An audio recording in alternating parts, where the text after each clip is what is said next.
Foxboro is boiling today, and Patriots Nation is going to need ice in the veins. We've got a key piece managing pain, a behind-the-scenes move that could rattle the entire offense, a quiet reinforcement in the trenches, and a practice field update that flips Sunday's plan. All of it tied to our quarterback's development and the identity Mike Vrabel is chiseling week by week. Who's ready to deal with the fallout if the boldest decision actually happens? Do you trust the plan, or do you want aggressive moves in the market? You won't believe what's on deck. So take a seat, slam that like button, and let's get to it. This injury list in Foxboro reads like a thriller. 4 names walk into the training room carrying the weight of the game plan. Charles Woods, knee; Jalen Hawkins, hamstring; Harold Landry, ankle; and of course, Stefon Diggs, chest. Order doesn't matter, impact does. Diggs practiced in a limited capacity in the last 2 sessions, and if he's anything short of 100%, it changes Drake May's math on 3rd downs. He's the roster's most reliable target in volume and route precision. 32 receptions and 387 yards that became the rookie's compass. Without him, the offense must redistribute targets, push more pre-snap motion, and lean on half-field play-action reads to simplify progressions. And if he suits up at less than full strength, Tennessee's defense will test contact early, playing heavy hands at the top of routes to see how that chest holds up. Mini cliffhanger officially installed. Now picture the opening drive in Nashville without that first down magnet. The Titans tighten the box, and the play action loses bite. If Diggs is on a snap count, Demario Douglas and Jalen Polk have to multiply the little things, win leverage inside, create spacing through alignment, and present hot reads that keep May in rhythm. It's not panic, it's high-level chess. On the other side, Hawkins is the quiet stabilizer in Vrabel's secondary. 5 games, 23 tackles, a pick, a pass breakup, and 1.5 sacks. He's that rotation piece who becomes a starter without the stadium noticing, thanks to angles and deep coverage communication. If he's limited, the coordinator needs to mix shells and choke off those play-action crossers with a robber in the middle, demanding perfect sync with the linebackers. Here's where the tension spikes. Landry. If you saw the moment against the Saints, you held your breath when that knee buckled, even though he returned. In Vrabel's system, he's the edge accelerator. 22 tackles, 6 TFLs, a forced fumble, and a team-leading 4.5 sacks. Without him at full go, the rotation shifts, and Keion White becomes the immediate card. He's got the burst to attack the outside shoulder of the right tackle, but has to convert speed to power to collapse the pocket without opening an escape lane. Woods rounds out the puzzle in nickel and on special teams. With the knee barking, every package needs careful tweaks. And this isn't even the most surprising part of the day. A last-minute medical decision could rewrite Sunday's script and expose who's truly ready to carry the jersey through pain. If juggling Diggs' status already had you tense, take a breath. The back-channel chatter just got louder. The name flying coast to coast this week was Chris Olave. This isn't clickbait, it's market logic. When a 1-5 team flirts with being a seller, spreadsheets across the league light up, and the New England connection writes itself. The reasoning is straightforward. Drake May's development. Give him an elite separator with a complete route tree and a vertical threat, and you lower the rookie's margin for error on every snap. The real question, what's the price for shortening your quarterback's learning curve? The suspense is real because nothing is official. It's a rumor with convincing smoke and a deadline clock ticking. This buzz didn't start on a random forum. Credentialed analysts have floated New England as a logical landing spot if, big if, the Saints open the door. In New Orleans, it's calculated silence, and October silence usually means price and timing are being debated internally. The math is public. 4th season of the rookie deal, 5th-year option looming, and a hefty extension on the horizon. Translation, whoever buys in must plan the cap right now. If a bidding war erupts, packages rise to multiple day 2 picks. With heavy competition, you can't rule out a first-rounder plus extras. On the field, the fit is textbook. Olave separates at every level, punishes off coverage, and beats press with clean releases. That reshapes the receiver room. Douglas and Polk become quiet killers underneath. The tight end gets daylight up the seams, and play action regains teeth because defenses stop clogging the box without fear of the top being blown off. For May, it changes the read menu. Fewer tight window throws, more in-rhythm timing, more 3rd and longs converted. In the red zone, quick digs and glance routes punish aggressive blitz plans. Imagine a day where Diggs is limited.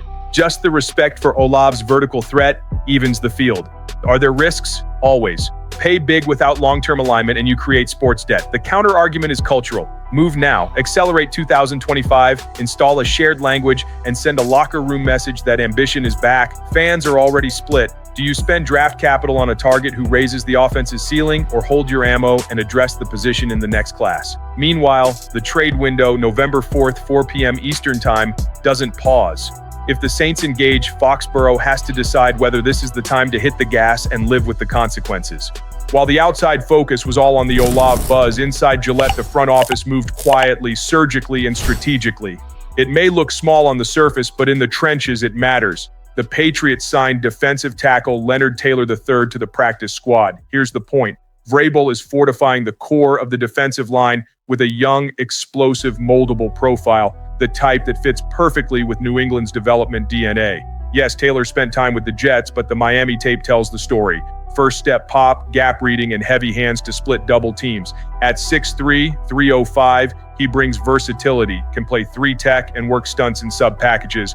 He logged 14 games last season with New York, 24 tackles, 4 TFLs, 1.5 sacks.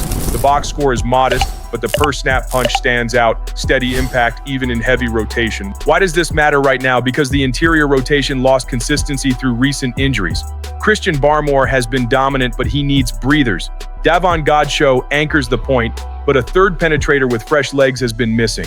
Enter Taylor, carrying that undrafted chip, eager to prove value. Vrabel loves that mentality. No complaints, fast learner, fights for every rep. It's pure competition culture. To make room, the team moved on from Marshall Lang and David Olajiga. Clear priorities, stiffen the defense, and recalibrate line depth. The most interesting part, it's the third edition in 3 days. Before Taylor came safety, Richie Grant, and tight end Thomas Odukoya. That's a pattern.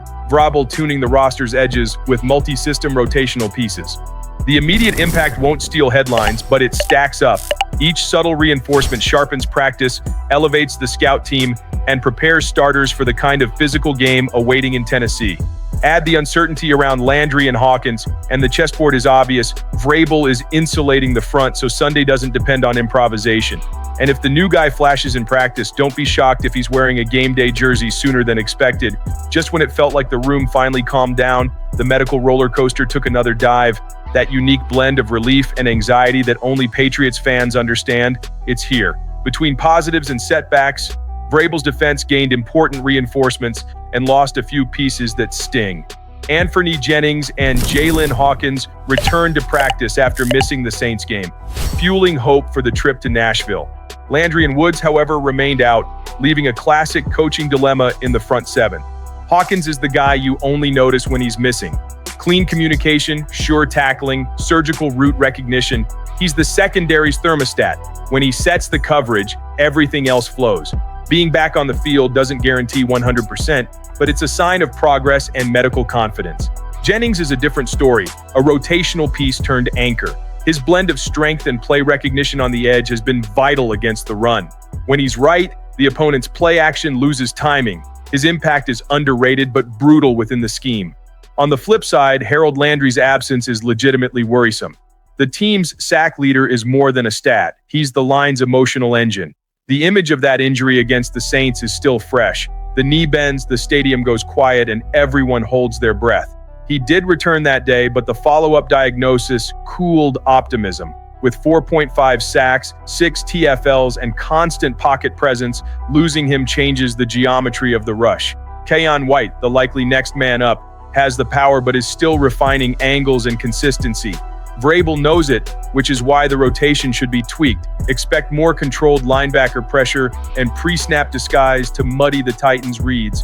The official report added layers: Diggs limited, Marte Mapu managing a neck issue, Morgan Moses dealing with a hip. But there's relief too. Christian Gonzalez and Barmore fully cleared. Gonzalez in particular flips the confidence level. His man coverage chops allow the defense to compress space and still load the box, and with a fresh Barmore, interior pressure can wreck timing and force Spencer Rattler into mistakes. Bottom line, the Patriots head to Nashville balancing caution and ambition. Vrabel built a plan with variables and, like any top strategist, prepared contingencies for each scenario. Fans can breathe. Yes, there are injuries, but there are also signs this group is forging a resilient identity. And that mindset, when the AFC turns into a weekly street fight, is exactly what keeps you alive. Today was about truths. A tested roster, a hot rumor, and surgical adjustments. If Diggs is limited, May needs fast reads and sharp distribution. With Hawkins and Jennings active, the defense gets its voice back. Without Landry, creativity in the rotation and the spotlight on Keon White. Leonard Taylor III's arrival hardens the trenches and cranks up competition.